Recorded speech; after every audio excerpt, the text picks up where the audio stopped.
بسم اللہ الرحمن الرحیم۔ السلام علیکم۔ ارطغرل غازی کی ایک اور ایپیسوڈ کے ساتھ آپ کو آواز دوست میں خوش آمدید کہتے ہیں۔ آج کا ریویو ہمارا ہوگا سیزن 2 کی ایپیسوڈ نمبر 6 کے بارے میں۔ اس میں آپ دیکھ سکیں گے کہ دونوں قبیلے مل کر منگولوں کے خلاف جنگ کی تیاری میں مصروف ہیں، اور اس کے علاوہ آپ دیکھیں گے کہ کیا ارطغرل منگولوں سے بھاگ نکلنے میں کامیاب ہوتا ہے یا نہیں، اور کوچابش کی چالیں کہاں تک جاتی ہیں۔ تو آج کی ایپیسوڈ کا ریویو شروع کرتے ہیں۔ پچھلے ایپیسوڈ میں آپ نے دیکھا تھا کہ ارطغرل پر خوب تشدد کیا جاتا ہے۔ ارطغرل زمین سے اسے ایک چھوٹا سا چاقو نظر آتا ہے جسے وہ اٹھا کر اپنے پاس رکھ دیتا ہے۔ رات کے وقت جب زیادہ سے تر سپاہی سو رہے ہوتے ہیں تو ارطغرل اس چاقو کی مدد سے اپنے ہاتھ سے بندھی رسی کاٹنے کی کوشش کرتا ہے، مگر وہ چاقو ارطغرل کے ہاتھ سے گر جاتا ہے اور ساتھ ہی نایان اسے دیکھ لیتا ہے۔ وہ ارطغرل کے پاس آتا ہے اور اسے کہتا ہے کہ لگتا ہے کہ تم اتنے آرام سے ہار ماننے والے نہیں ہو، تمہارا بھائی بھی ایسا ہی ضدی تھا لیکن آج وہ ہمارا اہم فوجی ہے۔ میں چاہتا ہوں کہ تم جلد از جلد ہمارا ساتھ دینے کا عہد کرو تاکہ ہم ایک اہم فوجی سے ہاتھ نہ دھوئیں۔ اگر تم ہمارا ساتھ نہیں دو گے تو مجبوراً ہمیں ایک اہم فوجی سے ہاتھ دھونا پڑے گا اور مجھے اس کا انتہائی افسوس ہوگا۔ دوسری طرف سپاہی جنگ کی تیاریوں میں مصروف ہیں۔ ترگت چرگے سے واپس آتا ہے تو دوہان بھاگتا ہوا اس کے پاس جاتا ہے اور پوچھتا ہے کہ کیا فیصلہ ہوا۔ اتنے میں گندوکدو اور تیمور بھی آ جاتے ہیں۔ گندوکدو سب سپاہیوں کو مخاطب کر کے کہتا ہے کہ جرگے نے فیصلہ کیا ہے کہ ہم ارطغرل کا بدلہ لیں گے۔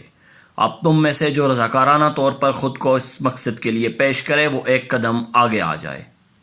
ارطغرل کے سب جانباز بغیر کچھ سوچے سمجھے فوراً آگے آ جاتے ہیں، اور اس کے ساتھ ہی تیمور کے ساتھی بھی ایک قدم آگے بڑھ جاتے ہیں، مگر کوچابش ہچکچاتا ہے مگر مجبوراً وہ بھی ایک قدم آگے بڑھا دیتا ہے۔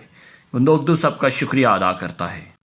گندوکدو کہتا ہے کہ پہلے ہمیں منگولوں کا سراغ لگانا ہوگا۔ عبد الرحمن اور حمزہ کائی قبیلہ کی قیادت کریں گے۔ تیمور کہتا ہے کہ بوگس اور سمسا تم لوگ سراغ لگانے جاؤ اور ہمارے قبیلے کی نمائندگی کرو، ہم یہاں جنگ کی تیاری کر رہے ہیں۔ اس سین میں آپ دیکھ سکتے ہیں کہ حلیمہ خیمے میں قرآن پاک کی تلاوت کر رہی ہے۔ آئمہ خاتون اس کے پاس آتی اور اسے بتاتی ہے کہ جرگے نے ارطغرل کا بدلہ لینے کا فیصلہ کیا ہے۔ حلیمہ اسے کہتی ہے کہ میرے دل کے اندر سے ایک آواز آتی ہے کہ ارطغرل ابھی زندہ ہے۔ وہ اسے بتاتی ہے کہ میرا دل کہتا ہے کہ ارطغرل اپنے بچے کو اور مجھے تنہا چھوڑ کر نہیں جا سکتا۔ دوسری طرف کوچاوش ایک جاسوس کو سب روداد سنا دیتا ہے اور اسے بتاتا ہے کہ وہ منگولوں تک پیغام پہنچا دے کہ قبیلے نے مل کر ارطغرل کا بدلہ لینے کا فیصلہ کیا ہے۔ اس سین میں آپ دیکھ سکتے ہیں کہ تیمور جنگ کی تیاریوں کے بعد آ کر خیمے میں ایک طرف بیٹھ جاتا ہے۔ عالیہ خاتون خیمے میں آتی ہے اور تیمور کے پاس آ کر بیٹھ جاتی ہے اور اس سے پوچھتی ہے کہ مجھے بتاؤ تمہارے ساتھ کیا مسئلہ ہے، کوئی چیز ہے جو تمہیں تنگ کر رہی ہے، کیا تم دشمن سے خوفزدہ ہو یا کسی محبت میں گرفتار ہو؟ وہ اسے کہتی ہے کہ میرا دل کہتا ہے کہ تم کسی کی محبت میں گرفتار ہو اور وہ لڑکی گوکچی ہے۔ تیمور حیران ہو کر پوچھتا ہے کہ آپ کو کس نے بتایا؟ وہ اسے کہتی ہے کہ آئکس کی موت پر، ارطغرل کے جنازے پر اور دوسری کئی جگہوں پر میں نے تمہیں اس کے لیے بے چین دیکھا۔ میں پتہ کرتی ہوں کہ اس کی زندگی میں کوئی اور تو نہیں۔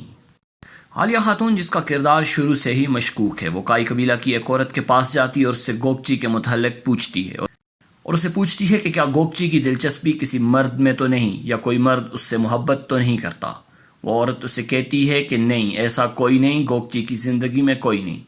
عالیہ خاتون کہتی ہے ایسا کیسے ہو سکتا ہے، گوکچی خوبصورت بھی ہے اور جوان بھی، اس کی زندگی میں کوئی نہ کوئی تو ہوگا۔ وہ عورت اسے بتاتی ہے کہ گوکچی سلیمان شاہ کی بیٹی ہے اور اس کے 2 بہادر بھائی بھی ہیں، اس لیے کوئی اس کی طرف آنکھ اٹھا کر نہیں دیکھ سکتا۔ عالیہ خاتون وہیں سے تیمور کے پاس آتی ہے اور اسے بتاتی ہے کہ گوکچی کسی سے محبت نہیں کرتی، نہ کوئی گوکچی سے محبت کرتا ہے۔ تیمور خوش ہوتا ہے اور کہتا ہے کہ میں آپ کا شکریہ کیسے ادا کروں؟ عالیہ کہتی ہے کہ تم مجھے ماں کہنا شروع کر دو، یہی میرے لیے کافی ہے۔ دوسری طرف حکیم آرتک دلی امیر کے پاس آتا ہے اور اس سے کہتا ہے کہ میں نے سنا ہے کہ تم بہت اچھی تلواریں بناتے ہو، تم سے اچھی تلوار ترکوں میں کوئی نہیں بنا سکتا۔ دلی امیر کہتا ہے کہ ہاں میں تلواریں بناتا تھا، میں نے بہت تلواریں بنائی مگر ان کی خوشی زیادہ دیر تک نہ رہی۔ میں نے اپنی بیٹی آئکس کے لیے تلوار بنائی، اس نے اس تلوار سے دشمن کا خوب مقابلہ کیا، کبھی ہمت نہیں ہاری، آخرکار اسے بھی مار دیا گیا۔ ارطغرل نے میری تلوار سے کئی کافروں کے سر اڑائے مگر اسے جلا کر مار دیا گیا۔ اب میری تلوار بنانے میں کوئی دلچسپی نہیں رہی، اب میں تلوار نہیں بنا سکتا۔ یہ کہہ کر دلید امیر وہاں سے جذباتی ہو کر نکل جاتا ہے۔ ادھر عبد الرحمن اور حمزہ ایک منگول کو قبیلے کے ارد گرد دیکھ لیتے ہیں۔ وہ منگول کو رکنے کا اشارہ کرتے ہیں مگر وہ گھوڑا دوڑا کر سر پر دوڑ پڑتا ہے۔ عبد الرحمن کا تیر نشانے پر لگتا ہے اور منگول گھوڑے سے گر پڑتا ہے۔ وہ دونوں اس کے پاس آتے ہیں اور اس سے نیان کے بارے میں پوچھتے ہیں۔ تیر اسے بری طرح زخمی کر دیتا ہے لیکن وہ مرتے مرتے بتا دیتا ہے کہ نیان کل اپنے قلعے سے نکلے گا۔ اس سین میں آپ دیکھ سکتے ہیں کہ دونوں قبیلوں کے خاندان کے افراد سردار کے ساتھ کھانے پہ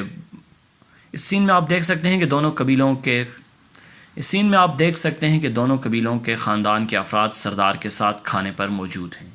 تیمور سردار کو بتاتا ہے کہ ہم نے نیان کا سراغ لگانے کے لیے کچھ لوگ بھیجے ہیں۔ سردار کہتا ہے یہ کیسے ممکن ہے؟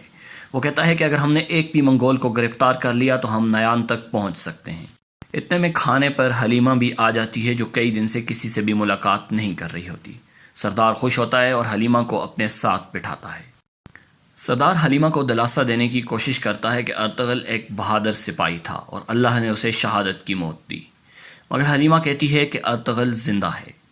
سردار اسے سمجھاتا ہے کہ بیٹی تقدیر کے آگے کسی کی نہیں چلتی، ہمیں اس پر اب صبر کر لینا چاہیے۔ آئمہ کہتی ہے کہ کل سے کھانے کی میز پر سنگر تقین کی طرح ارطغرل کی پلیٹ بھی ہوگی۔ اتنے میں عبد الرحمن خیمے میں آنے کی اجازت چاہتا ہے اور بتاتا ہے کہ انہوں نے ایک منگول کو گرفتار کر لیا ہے۔ بتاتا ہے کہ منگول نے ہمیں مرتے مرتے یہ بتایا کہ نیان کل اپنے کیمپ سے نکلے گا۔ سردار گندوگدو اور تیمور کو تیاری کا حکم دیتا ہے اور اگلے دن سب انہیں رخصت کرتے ہیں۔ ادھر نیان اپنے کمانڈر کو بتاتا ہے کہ میں سعادتین کوپک سے ملاقات کو جا رہا ہوں، تم ارطغرل کا خیال رکھنا۔ وہ کہتا ہے کہ آپ بے فکر ہو کر جائیے۔ نیان ارطغرل کے پاس آتا ہے اور اسے کہتا ہے کہ تمہیں سوچنے کے لیے کچھ مزید وقت دے رہا ہوں، میں واپس آؤں گا یا تو تمہیں مرنا ہوگا یا میرا ساتھ دینا ہوگا، اس لیے یہ تمہارے پاس سوچنے کے لیے آخری موقع ہے۔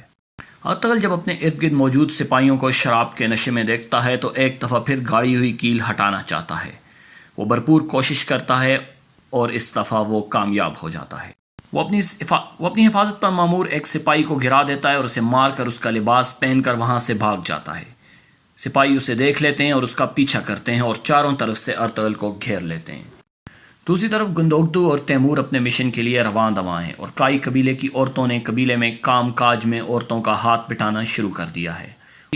عالیہ خاتون جو شروع سے ہی سازشی عورت ہے، وہ کائی قبیلہ کے مختلف عورتوں کے پاس جاتی ہے اور ان سے مختلف عورتوں کے بارے میں پوچھ تاچھ کرتی ہے۔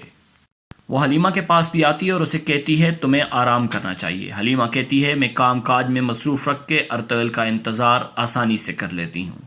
اس کے بعد وہ گوکچی کے پاس آتی ہے اور اس سے پوچھتی ہے کہ ارطغرل کیسا جنگجو تھا۔ گوکچی اسے بتاتی ہے کہ ارطغرل ایک بہادر جوان تھا۔ عالیہ خاتون سے کہتی ہے کہ مجھے افسوس ہے کہ میں ارطغرل سے مل نہیں سکی۔ گوکچی بتاتی ہے کہ ارطغرل ہمارے قبیلے کے لیے امید کی کرن تھا۔ اس کے بعد عالیہ گوکچی سے پوچھتی ہے کہ میں نے سنا ہے کہ تمہاری بہن بھی بغاوت کا حصہ رہی مگر بعد میں وہ صحیح ہو گئی۔ گوکچی غصے سے وہاں سے نکل جاتی ہے۔